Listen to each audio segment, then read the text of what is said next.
and welcome to Round Robin. I'm your host, Robin McCormick with the City of Hampton. And today we're going to meet a Hampton resident who has an unusual and different business creating handcrafted items that are tailored to specific needs. And I'm going to let her describe it. Meet Rhonda Ostman. Welcome. Thank you very much. Thank you. Now, we met at the Facebook conference in Hampton, and I was so taken by what you did, I wanted to hear more. So you're going to share that with the whole city. Yes, it's very excited. My mother died. And when I had the task of giving away her clothes, it really upset me a whole lot. So I took some of my mother's clothes and I turned them into a bear to help me through the grieving process. And then once my friends saw this on Facebook in the marketplace, it just exploded. So I'm so delighted to be able to bring peace and just an amazing grieving process. So we take the clothes that you bring us, give you 2 or 3 different outfits, and then we take our monogram machine and we personalize each paw to however you would like it to be.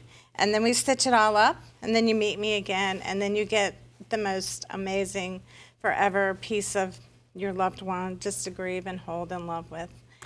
And that, I mean, I just think that is such a beautiful thing. But, you know, well, it's like working at a funeral home. Dealing with death and bereavement is a difficult thing, and you said some of your friends think it's like a little weird or a little gruesome or a little sad, yes, but you find comfort in it. Yes, ma'am, because if I can make a difference in someone's life, and I know this bear has helped me a lot, and if I can give somebody a piece of their loved one that they can just cherish, and it's not going anywhere. It's just the most precious gift you can give somebody. And once they receive it, a whole thing of peace comes over them. They can't thank me enough. And now they just hug and cry. I cry, they cry, we all cry. But it's happy tears when they get their special bear bag. And this one was my mom, so it's like she's with me right now. So that's your first one? Yes, ma'am. Yes, ma'am. And so then you just started making it for individual friends or family, and it grew into an official business. Yes, ma'am. And then people, well, we're in a big military area, so we got requests for deployment bears so that the child can sleep with mom or dad's bear until they come back. And then it got to be we're putting recordings from dad or mom while they were deployed. And then we started taking uniforms and doing retired and enlisted pillows for firemen, policemen, military, so it got into that. And then we did the bears, and of course these are our most sought after. There's something so universal about a teddy bear. What is it? Like, you think it's for kids, but it relates to all ages. Everybody loves a teddy bear. Now, one of my friend's son died accidentally, and my son and his son were best friends, and all those guys did were fish 24/7. So I took my best friend's, she gave me his karate outfit. So I shaped the karate outfit into a fish and gave her one of the legs and my son the other, and we wrote very personal things, but fishing was their thing, so I ended up making the fish for them. So I just work with each person. I'm very creative, I'm very artistic, and I want this to be so amazing when you get it back. So I sit with people a good 20, 30 minutes, you know, giving them ideas, and they're giving me. Husband and wife will put their wedding date and their death through their part date because that's what they promised at the altar. One grandfather put his granddaughter's telephone number on the bear because she called the grandma every single night. So that telephone number was so important to that granddaughter with the connection to her bear. So it's just your personal bear. I make it amazing for you. And they just come out precious. So the other one, let's talk about the pillows, because some people, you know, a teddy bear might not work. Right. Well, yeah, this one, we probably don't match. Yeah, you can hold him. That's okay. This is really interesting. This was a lady, and her cat. This is her cat's favorite pillow, and the cat's name was Bee, and they called the cat Queen Bee all the time.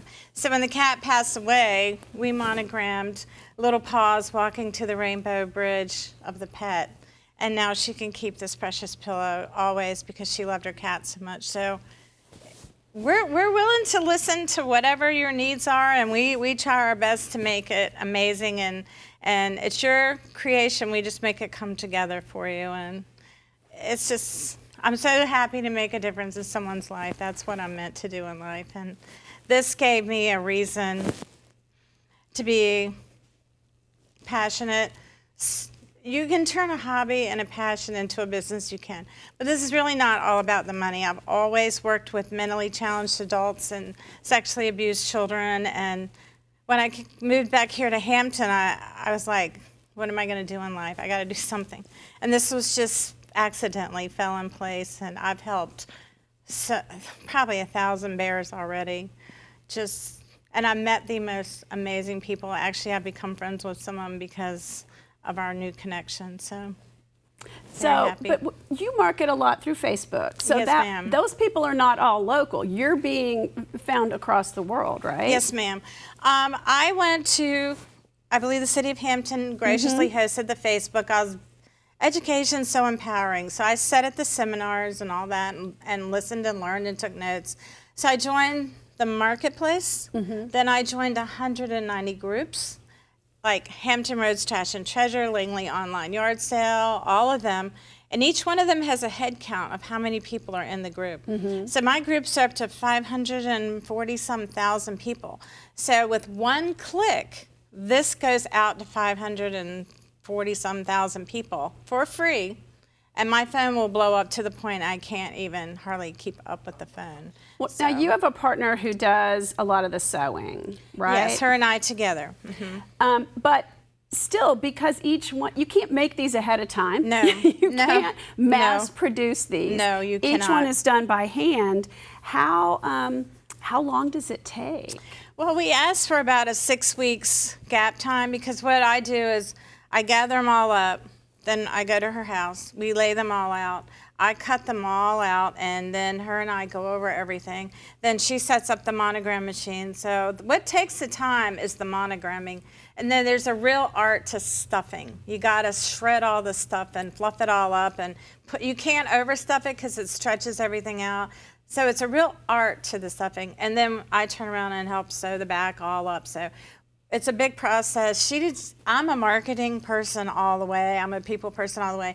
She's gifted in sewing all the way. So the two of us made an amazing team, and it is what it is, and it's very exciting to be a part of this. So you work with people and decide what to put on these. People bring us everything. They bring us scarves and coats and this was his favorite t-shirt. He wouldn't even take it off to wash it hardly, and they bring us everything, so we do the best we can with what we got, and some of it's challenging. Oh, I bet, because if you have a pattern for cotton, yes, it doesn't always work in a heavier fabric or a fabric that stretches. Right. Well, we've learned a trick to put batting, to iron batting on before we cut. That way the batting makes it stiffer, so when you stuff it, it doesn't get all whacked out.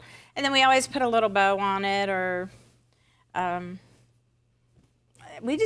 they're all so different. Everyone is a one-of-a-kind bear for you. And so these could be dates, these could be names. I mean, I'm sure there's a limit to what fits. Well, yeah, we can only put, it has to be like snap, a name.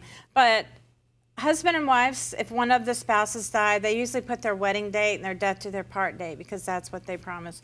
Deployment bears, of course, it's going to be daddy's and mommy's name and the kid's name. For instance, we call my mom Nana Pat, and my granddaughter's name was Lily Grace. So that's as she doesn't know my mom as grandma, she knew her as Nana Pat.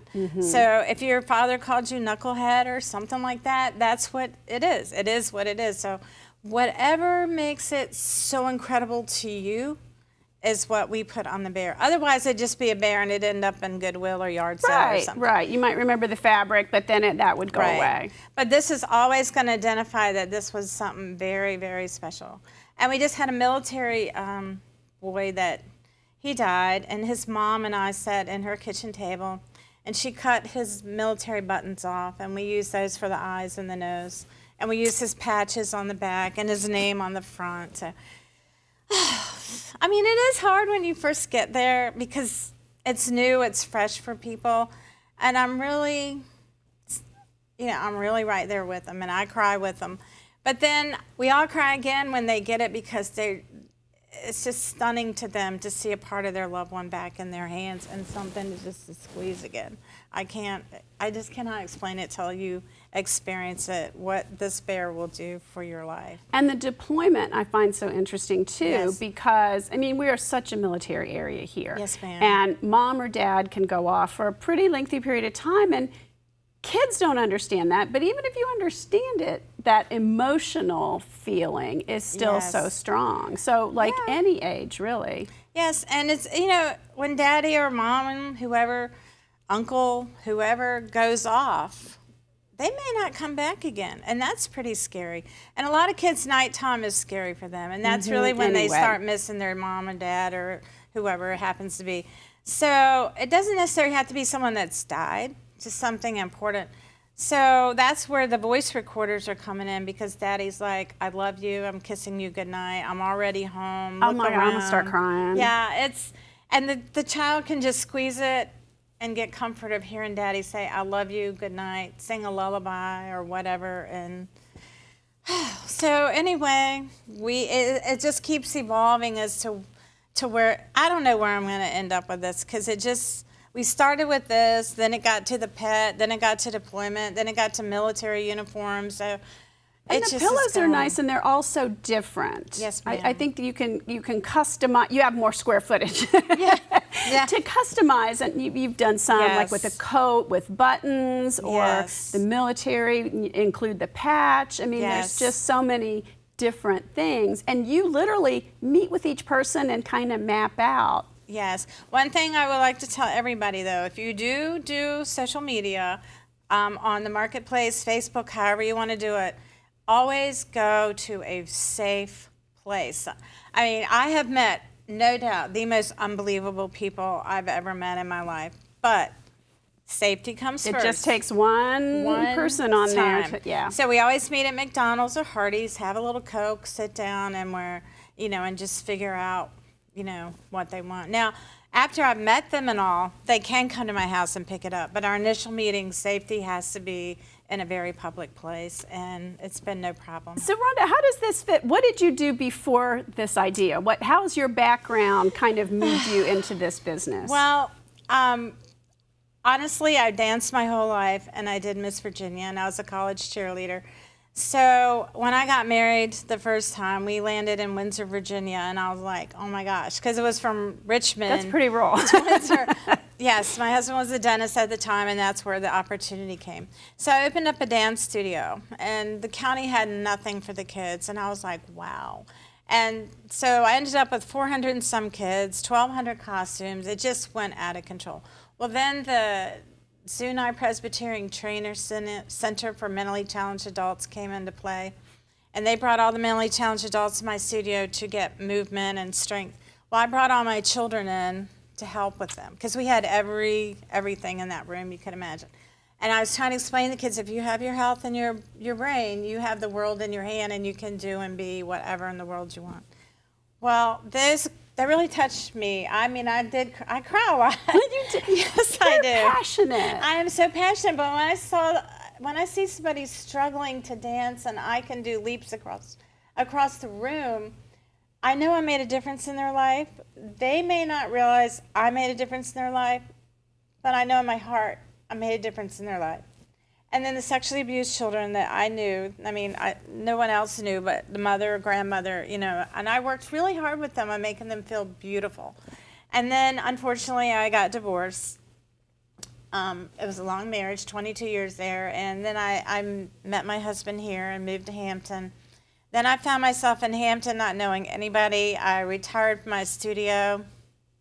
And I'm like, gee whiz, what am I going to do now? Because And then your mom died. my mom died, and then that granddaughter was born July 30th. My mom died July 30th. What a mess that was for a day. But anyway, this found my friend back. She lived 2 houses from me in Windsor.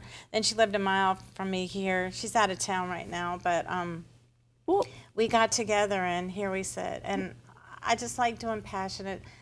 If I'm going to do something, I want to be real passionate about it and learn and help somebody. That's just my heart. well, thank you. Thank you so much Yes. for coming and Yes, sharing thank your you. story. Thank you. And thank you for watching. I hope you understand how Rhonda's life of service and working with people has led her to this point. And if you need to contact her, we've got the Facebook address up there. Something so personal that touches individuals' lives. Thanks for watching.